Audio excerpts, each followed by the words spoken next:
There's something psychologists are only now beginning to admit about people who grew up in the 1970s. They weren't underprotected. They were trained for reality.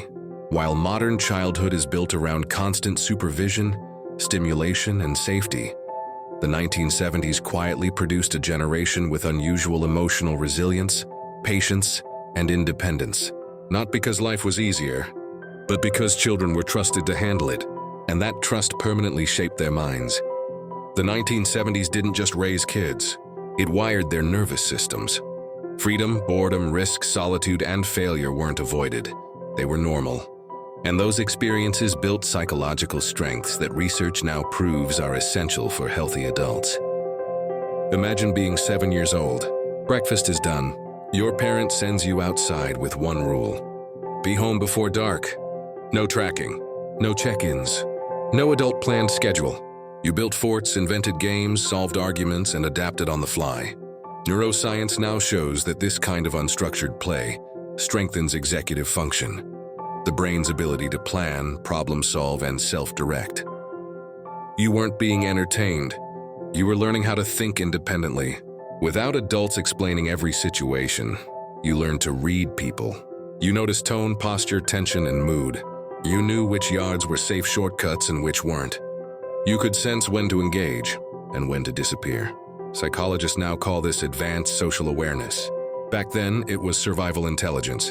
It made you socially sharp in ways that constant supervision simply doesn't allow. Then came the afternoons. You walked home from school, unlocked the door, and handled the next few hours alone. You fed yourself, did homework, and managed time. This built an internal locus of control, the belief that your actions influence outcomes. When something went wrong, you didn't wait for rescue. You figured it out. Eventually, you said it. "I'm bored." And the answer was always, "Go find something to do." No screens, no instant solutions. You learned boredom wasn't dangerous. It was a signal. Modern research shows that boredom activates creativity and self-reflection.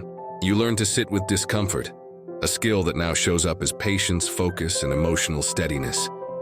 You climbed high trees, rode bikes fast, took risks, and sometimes you got hurt. But you learned the difference between real danger and manageable risk. Psychologists call this risk calibration, the ability to assess uncertainty without freezing or panicking. You didn't fear failure, you understood consequences. Some weekends, no one was available. No plans, just you. So you read, drew, explored, and thought. You learned early that being alone isn't the same as being lonely. That comfort with solitude built emotional self-sufficiency, the ability to recharge without constant validation.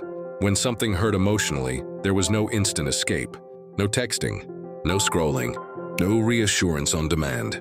You sat with the feeling, and it passed.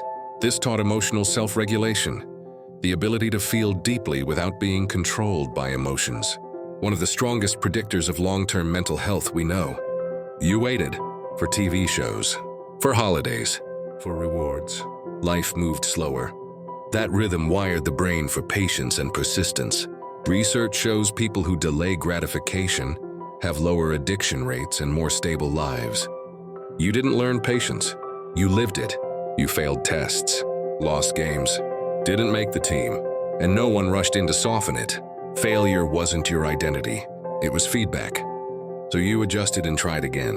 That resilience still shows today. People who grew up in the 1970s carry something rare now. A quiet confidence, a tolerance for uncertainty, a belief that they can handle life. Their minds were shaped by freedom, strengthened by boredom, and calibrated by risk. And they prove something simple. Sometimes the greatest gift isn't protection from struggle, but the ability to survive it independently.